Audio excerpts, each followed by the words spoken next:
Hello everyone, I'm your boy BnB, and welcome back to what episode is this of the BnB Podcast? I'd say we're on three. Yeah, let me look real quick. I think we're on 3. We were supposed to record this like 2 days ago, but shit came up. I had to work. Yeah, we're currently recording this on July 5th. Friday. Which is a Friday, yes. July 5th. It's a Friday. Later, when I go to title a video, I have to remember that this was done on Friday and not a Wednesday. Yeah. And yes, this is episode 3. So hey, how's it going? Episode 3. Well, yeah. This intro is falling apart about as good as the fucking outro to the last one was. Yeah. So we're doing great.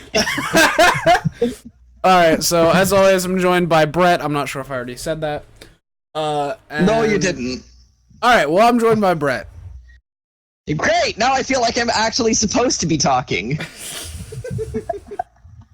So, I have 5 news stories. We might not get to all of them. But, you know, I will try my best to get to all of them. So I'll tell you what. I'll tell you what, Bobby. I'll try to get to all of them, but I have 5 here, and before I get into these actual like news stories, I'd like to point out that all these articles that we're reading today is from Associated Press. Associated Press is a website that I personally trust, and I just explained to Brett before the podcast started. There's a site called All Sides on the internet, allsides.com. Their motto, basically this is what the very top of their website says, and it's on all of their pages. It says, "Don't be fooled by media bias and fake news. Unbiased news does not exist. We provide balanced news and civil discourse." And they also rate media bias, meaning like certain websites, if they're left-leaning left or right-leaning and right, basically if they're more Democratic or Republican. And they also have a thing called center, which means like they're completely neutral, and Associated Press is a center. And just reading a little bit off of their little section that says about AP's media bias. It says, in general, All Sides finds AP portrays all sides equally, uses objective language, and refrains from sensationalism, emotional language, and hyperbole in its headlines and coverage. So they're a pretty central, like, very neutral news source. Because I refrained from talking about politics on this podcast in the last channel, and I kind of don't want to do that anymore as long as it's neutral discussion and we can share opinions openly without any, like, criticisms and shit. But the minute people start getting hostile on this shit, I'm shutting it down in terms of the political aspects. Oh, hell yeah. Last thing no reason to be hostile about politics. We got so many other things to be hostile about. Yeah.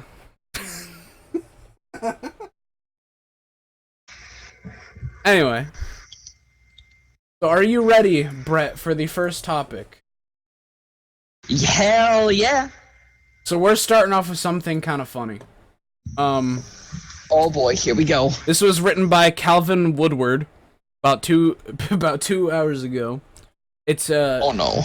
Associated Press has something called AP Fact Check, which means if something big happens, whether if it's political or other news wise, their AP Fact Check means like they point out they point out factual inconsistencies about like things that were said, right? Like they just basically correct the facts, right? So okay. AP Fact Check: Trump's tangle on American history. Oh boy, here we fucking go. Oh no. This can only go well. On one of the rare occasions that President Donald Trump stuck to the script, he says the script failed him. Trump's recitation of highlights from American history in his 4th of July speech detoured into a mashup of war and centuries. He segued from the War of Independence to modern times and back to the War of 1812 so fast it seemed he thought George Washington's forces seized airports ages before airplanes existed, though he did not state that that was his belief. Uh-huh. Okay. The teleprompter went out, Trump said Friday. Right in the middle of that sentence, it went out. He added, I knew the speech very well, so I was able to do it without a teleprompter. The White House did not release... Then why did you use it? The White House did not release a text of the speech that had been prepared for him, so it's not known what he meant to say. As a light rain fell, he told the crowd about 15 minutes before the end of this event, the Continental Army suffered a bitter winter of Valley Forge, found glory across the waters of the Delaware, and seized victory from Cornwallis of Yorktown. After an unintelligible reference to an army at the quote-unquote ramparts, he went on. It took over the airports. It did everything it had to do. And at Fort McHenry, under the rockets' red glare, it had nothing but victory. And when dawn came, their star-spangled banner waved defiant. Trump then proceeded in a more chronological fashion, mentioning the Civil War and the World Wars. Uh-huh. The Battle of Fort McHenry took place in 1814, when Americans repulsed a British attempt during the War of 1812 to take over Baltimore. It inspired the poem and song that became the national anthem more than a century later, Star-Spangled Banner. So in other words, the whole point that they're trying to make is that, for some reason, while talking about the War of 1812 and, the Continental Army at Valley Forge, he just casually mentioned airports like they existed back then. I mean, I don't understand necessarily why that's big news. We already knew that he's a fucking moron, so... Like, how is this making headlines? How is this important? We already know he's a fucking idiot. Move on. I don't know, dude, but I just thought it was funny. The fucking president of the it's funny. States. I mean, it's funny, but if you expect anything different from this idiot, then... President of the United States. I got some news for you. President of the United States goes up on stage. Hey, you remember when George Washington and the Continental Army took over a fucking airport? You remember when George Washington took over Pearl Harbor? Do you remember when George Washington and General Sal bombed Pearl Harbor from the Germans? Oh, fuck yeah. No, that was great. Oh Greatest military tactics I've ever seen employed ever. Oh my fucking god, dude. That shit's so dumb. Alright. Oh, but we're not quite done with our boy Mr. Trump. We're kind of pull a 180, and actually I'm gonna... As long as this article doesn't tell me I'm gonna say right now, before we even read the article, that the headline is Trump promises order aimed at lower prescription drug prices. I will say, even before reading the article, unless we find out that he fucked up something real bad, I can say that I agree with it. It'd be nice if prescription drugs, at least if they were issued by doctors, you know, like, made sure the whole process is legit, of course, if they cost less. Alright, cool, yeah. That'd be great. That. Because at least personally... But I can see it taking like 3 or 4 times longer than normal because the quote-unquote making sure everything's legit. Yeah, it would take a little bit longer to get the prescriptions, but at the same time, I'd rather... It's kind of like guns. I'd rather have it take like almost an entire year for somebody to get a gun, rather than just give it to them in a few months and then have that person have some sort of background thing that wasn't checked thoroughly or have something happen with it. You know what I mean? I get what you're saying there, and while yes, that's alright, it's also a little bit off topic. Well, the reason why I brought it up like that is because, again, going back to prescription drugs, like, yeah, I would rather have the process take a couple more hours, because I've gone with my mom to get prescriptions. She's gone to the doctor, and then she won't get the prescription that day. She'll get it, like, either late that night or the next morning. And it's like, Yeah, that's convenient, but I'd rather like wait a few extra hours and like just wait to go the next day rather than possibly have somebody who's not my mother go through the same shit as my mother and accidentally have something slip up, and then he goes and uses that prescription drug to go cook fucking meth and sell it in my neighborhood. Like, but I mean, at that point, he's bringing money to your neighborhood, so. He's bringing money to the neighborhood. Fuck, dude, you're actually not wrong about that, too. I know, that's why I said it. Alright, so let's actually read the fucking article here. this is written by... It doesn't say who it's written by, actually. It's actually a very short article. That's why I have 5 today, by the way, is because a couple of them I knew were really short. So, President Donald Trump is promising an executive order that he says is intended to enable the U.S. government to pay lower prices for prescription drugs. Trump says his administration soon would announce a, quote, favored nations clause, where the amount paid by the government for a particular drug would not exceed the lowest amount paid by other nations or companies. Prices in other countries are often lower because governments directly negotiate with manufacturers. Trump mentioned his proposal when speaking with reporters before departing the White House for New Jersey, but he provided no other details. I mean, it seems like it's something that's just kind of like... It doesn't seem like it's something that, like, is gonna happen. It just kind of seems like Trump's throwing around the idea around the office. Like, it's not really like a... Like, hey, let's reduce the price of prescription meds. If it catches enough at wind and gets me reelected, then let's go for it. If not, then fuck them. Yeah, I mean, I can definitely see this as being a re-election tactic for sure. But regardless if it's a re-election tactic or not, it's a good thing.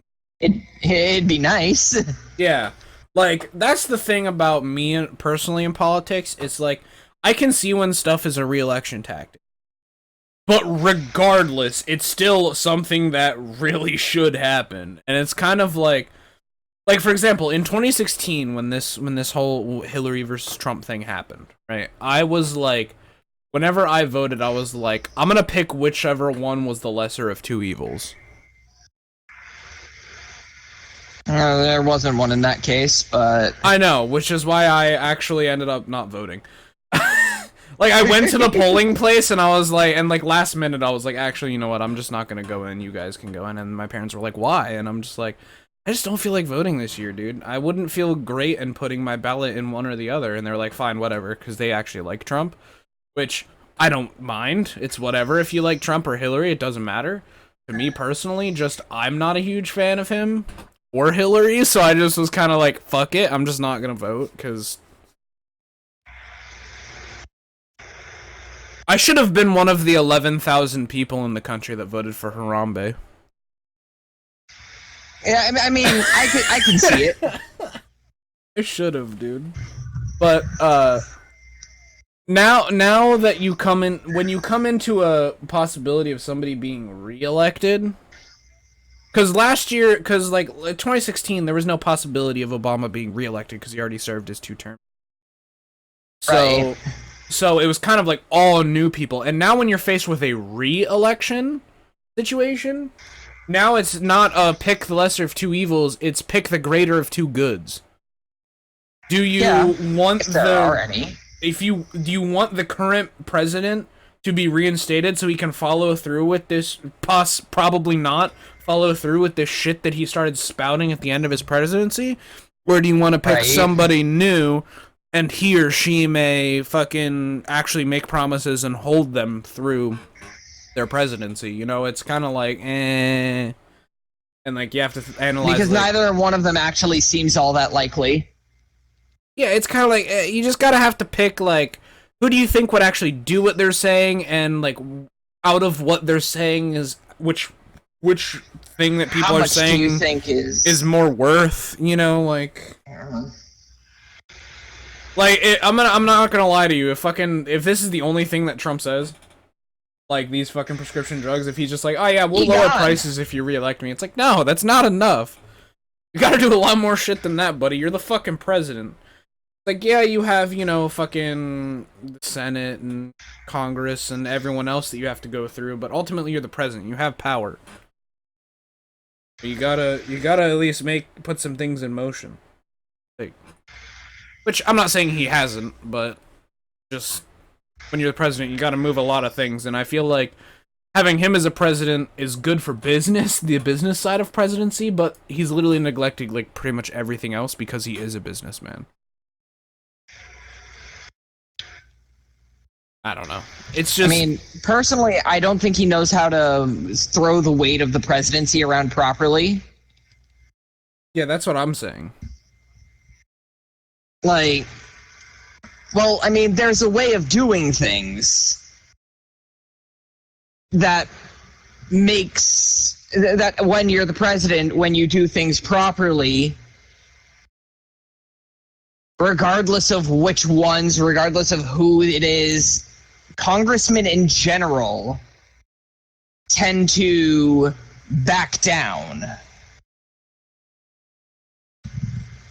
And he just doesn't have that. Sure, he's a crooked guy who goes ahead and destroys anyone he can who goes against him publicly, but there are just some people that aren't scared of that. And not only that, but like, again, like misusing the weight of the presidency, like he just focuses on, you know, making the country money and getting more jobs. And although, yeah, we do need both of those. That's good. We need that. But But there's other stuff that he's just fucking completely neglecting that needs to be taken care of. Because he's so focused on the business aspect. There's more to saving the country than just China. Yeah.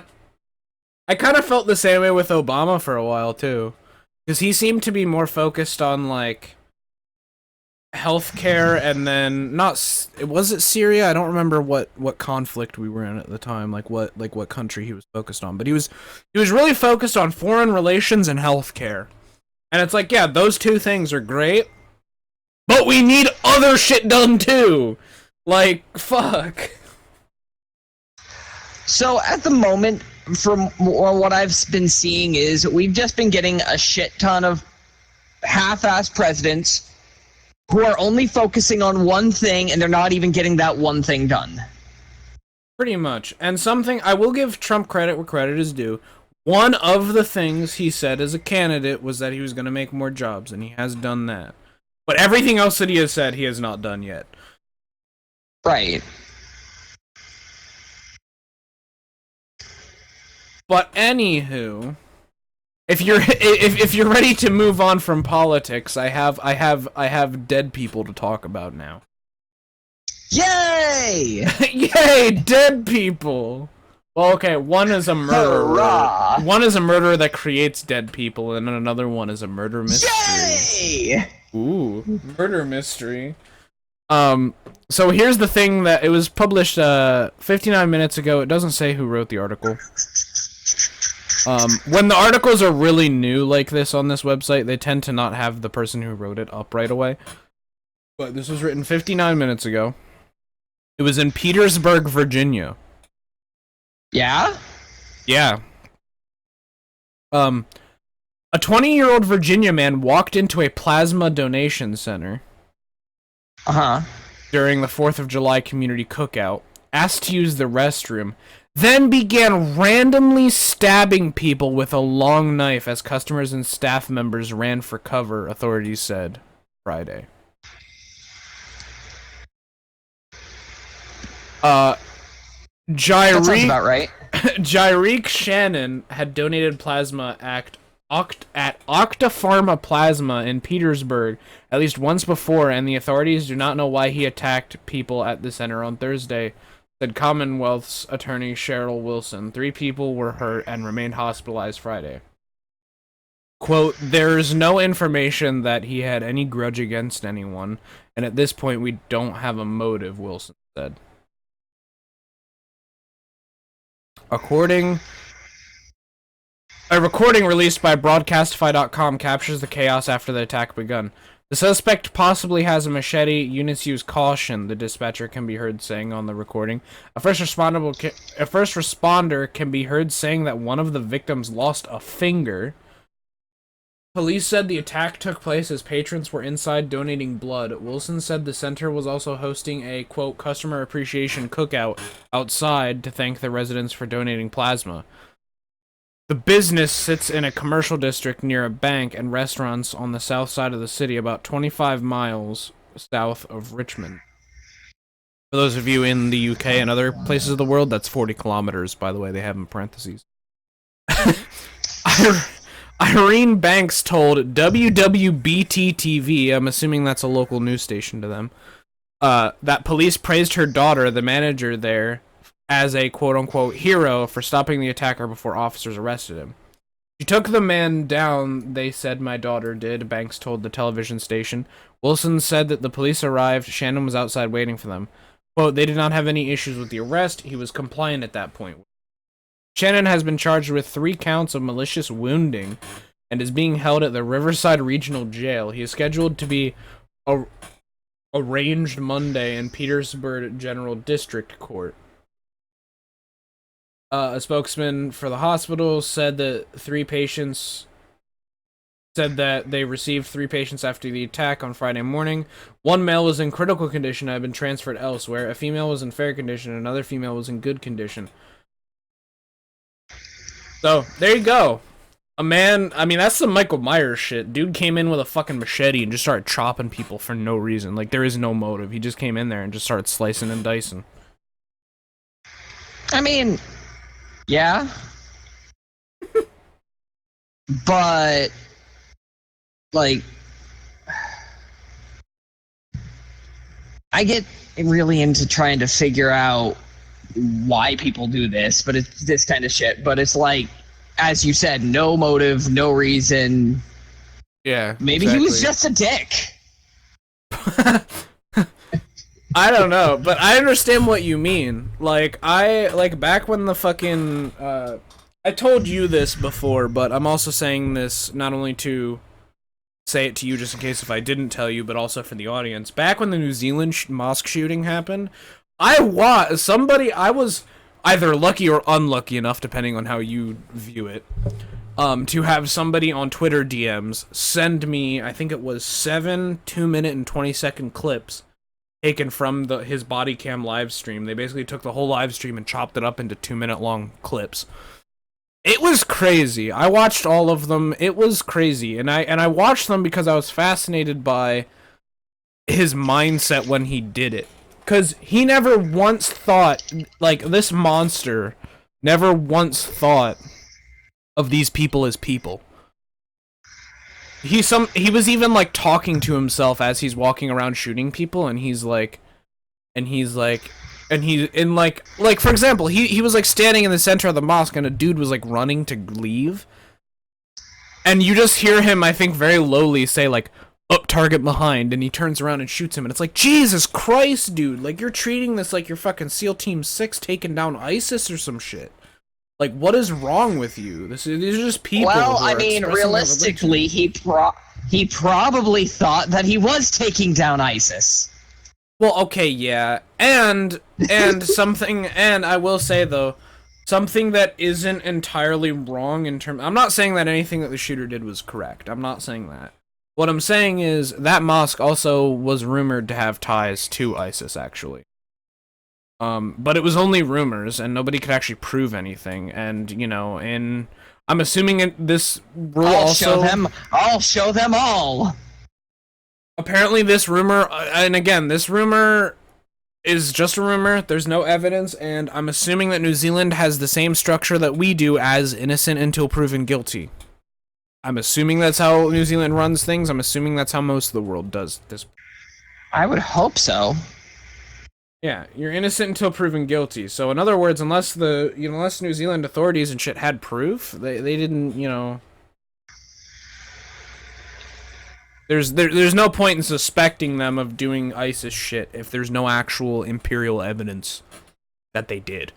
So, And a little bit of a further development in that story, I heard like about a year later, was that the FBI released that apparently there was a transaction wired from New Zealand to somewhere in Washington in the United States.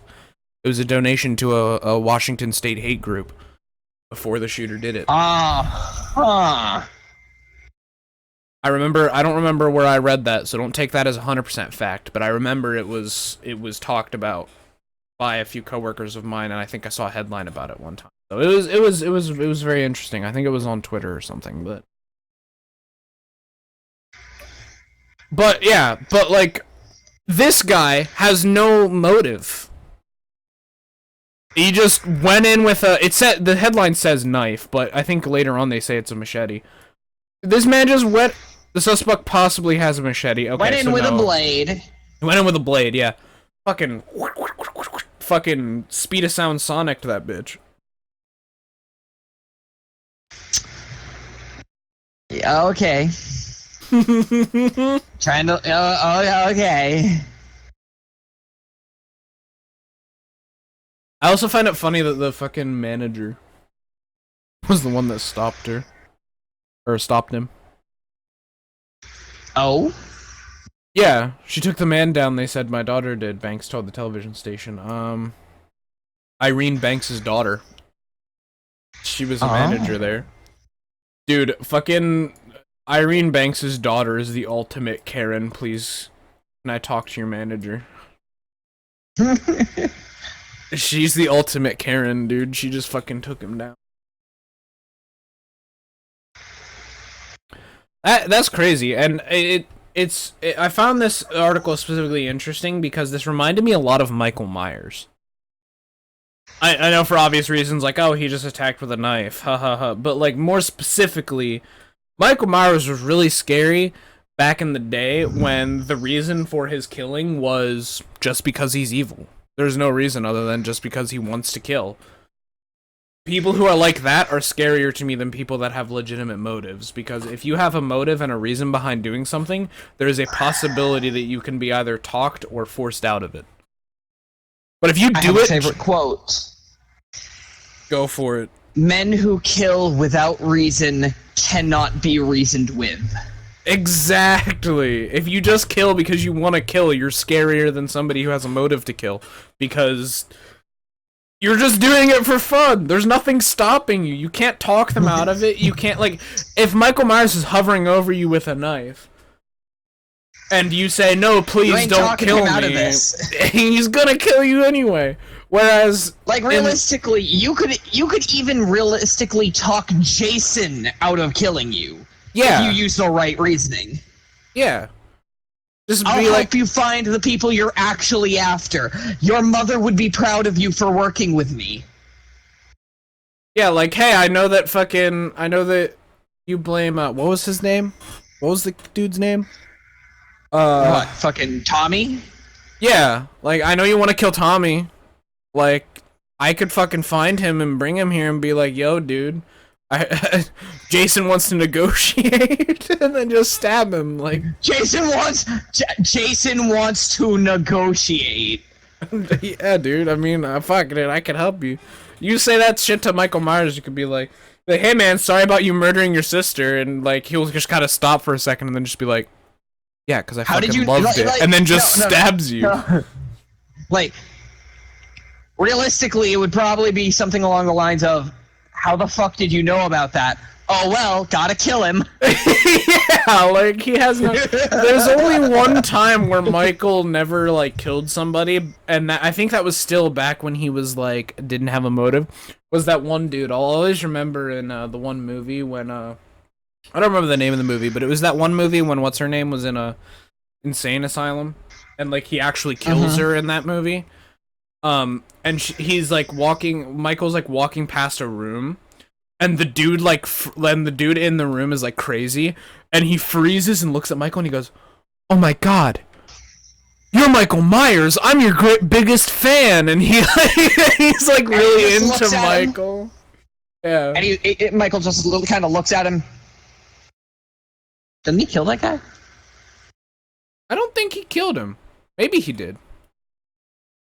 It would make sense if he did. I think he did. I don't remember. You're my biggest fan. If you're my biggest fan, then the greatest honor I could do you is killing you. I think he might have killed him. I don't remember. But yeah. I would. But that was funny though. Michael Myers, I'm your greatest fan. Stabe.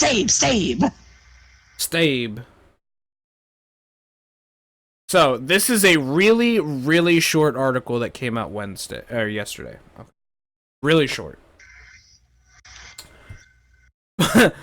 Bones found in bag at snack stand identified as human. Oh, Jesus. This is in Alpine, New Jersey. Authorities say bones in a plastic bag found hanging on the door. Authorities say bones in a plastic bag found hanging on the door of a snack stand at a scenic overlook in New Jersey have been identified as human. Bergen County prosecutors say a positive identification of the remains found Monday at the State Line Lookout Overlook in Alpine has not yet been made. The remains will be sent to a lab for identification and compared with records of missing persons. Snack stand employees found the bones at 8 a.m. Monday when they arrived for work. They notified police. Prosecutors said the person who left the bag was found and, quote, additional bones and some personal items were discovered at the site. The last thing is NorthJersey.com reported that the person is not suspected in any crimes. I'm assuming by the person, they mean the people who left the bag? I mean, I'm gonna go ahead and say it may be the person who found the bag.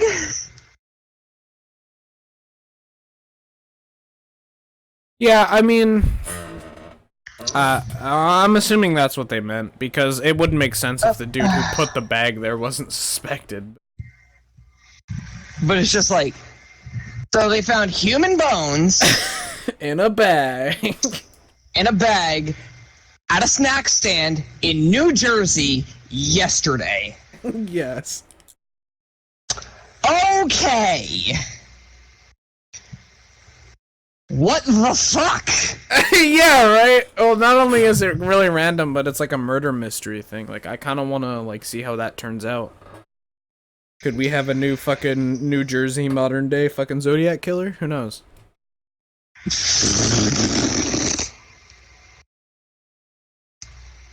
Yeah, sure. Yeah, sure. Okay, Ben. Leave your serial killer fantasies away from me from now on.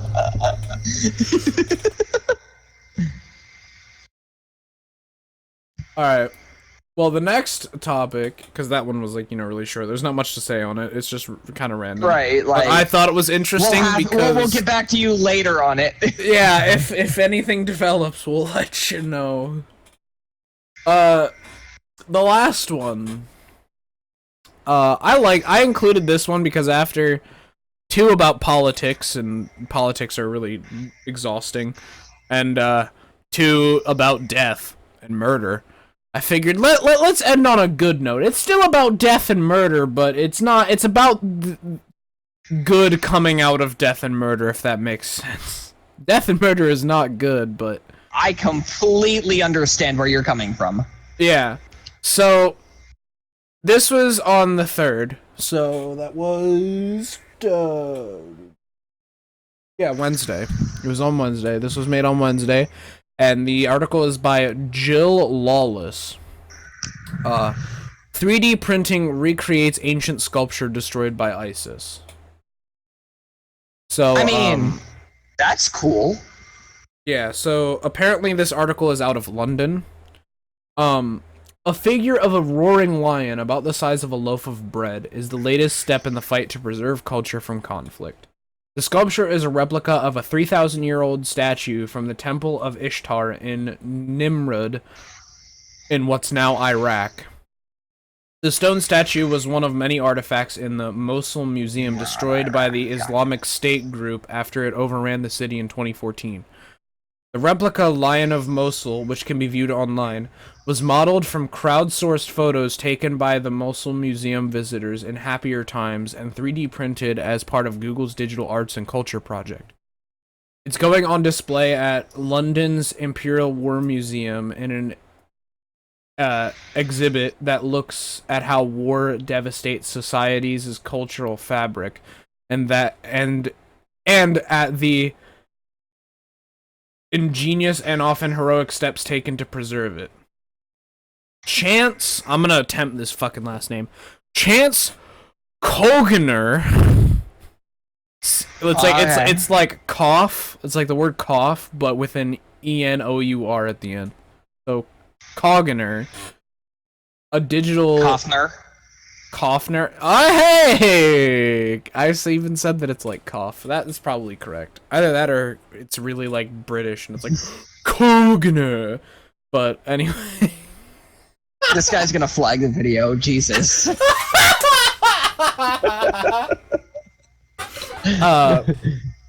So I'm just gonna call him Chance the rapper. Chance the Rapper is a digital archaeologist at Google Arts and Culture, said the exhibit, quote, highlights the potential of technology, both in terms of digitally preserving culture and telling these amazing stories in engaging new ways. It also illustrates a grim truth. Culture has long been a casualty of conflict. Museums, monuments, and even music are often deliberately targeted by combatants. Quote, the destruction of culture is sort of an accepted sideline to war, Imperial War Museum curator Paris Agar said Wednesday. One of the main reasons for destroying culture is to send a message. We have victory over you. We have power over you. It's because culture means so much to us. If we didn't care, it would be a tool. Wouldn't be a tool. The horror that rippled around the world in April at the site of Paris's Notre Dame Cathedral in flames is proof of the powerful attachment we have to buildings and artworks. The most shocking parts of the exhibit are the records made by the destroyers, meticulous Nazi lists of artworks that they've stolen, video of Taliban blowing up Afghanistan's 1,000-year-old Bamiyan Buddhas, footage of Islamic State militants methodically sledgehammering statues Mosul Museum.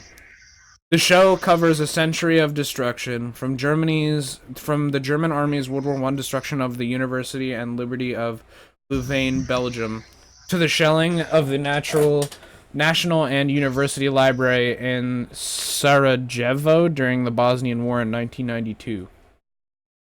The 1940 devastation of England's Coventry Cathedral by Germany's Luftwaffe is shown alongside the destruction of the Frauenkirche in Dresden by Allied bombing in 1945. So basically, I'm not going to keep reading this. Basically, this exhibit in this museum is dedicated to remembering and preserving the cultural and basically the cultural and religious destruction of buildings and other properties during wartime. So I think that's pretty cool. I mean, okay, cool. But what you're telling me is that there are people out there that consider 3D printing a replica statue a heroic act. Okay, guy. Yeah, that's. Okay, I wouldn't call it a heroic act. That's a little too far. But I will say that it's nice that they 3D printed this, just so in that way it's like immortalized now. I mean, it's not going to be 100% accurate, and it's never going to be exactly what it was, but at least it's something to look at, to be like, oh, so that's what it looked like, rather than just reading about it.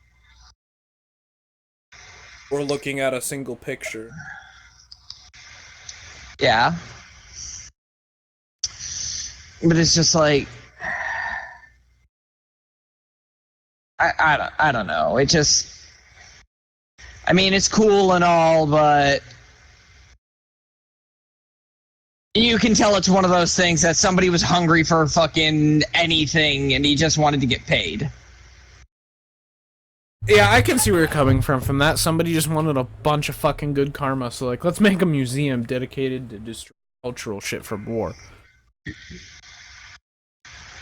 I mean, hashtag internet clout, right?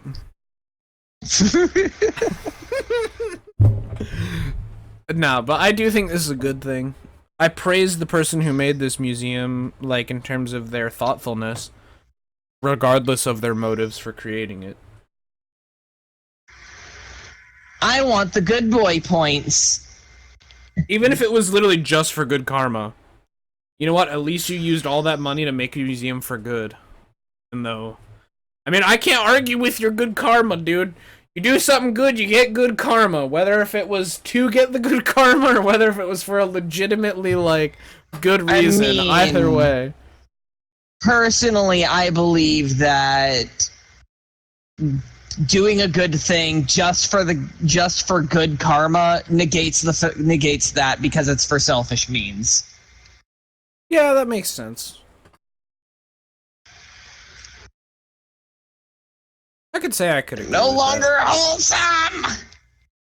No longer wholesome! You have defiled the rules of wholesomeness! Oh, fuck. Unacceptable! You freaking fix! When will you learn that your wholesomeness has consequences? Fucking Christ. Oh my god, we need to end this now. 1 million years dungeon. 1 million years dungeon. Alright, we need to end this. We're starting to enter the loopy phase. Make it quick! Make it quick! Why do I have to make it quick? So we don't have another train wreck! Brett, you misunderstand. This podcast is all about fucking train wrecks. Matter of fact, we did open up with Trump, didn't we? Yeah, hold on. Let me see if there's any. Let me look up Associated Press again. I want to see if there's any news on train wrecks. Actually, you know what? No, let's just train wreck news.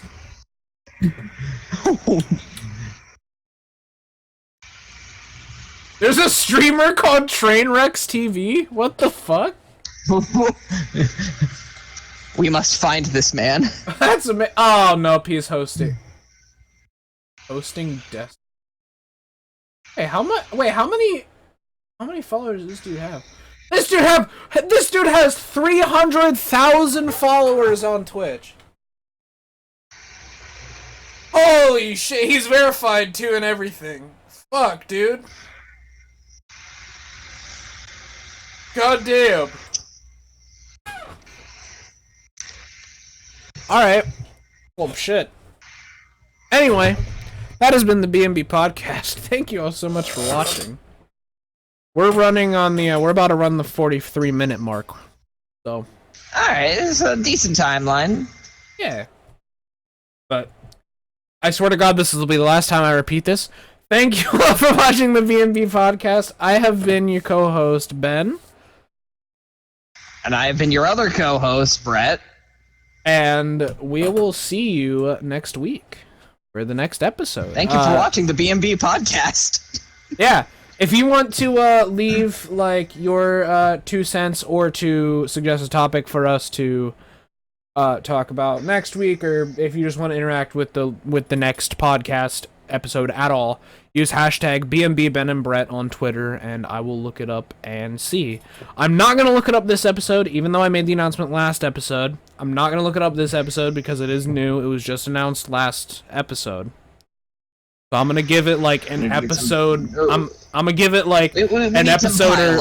Yeah, I'm going to give it like an episode or 2 buffer. I doubt even after... If we ignore it for this one and the next one, and then we do it the next one, there still probably won't be anything. I'm just gonna be honest. Yeah. Like, but let's be real. There's a reason I yell at your audience. But yeah, so we'll give it like this episode.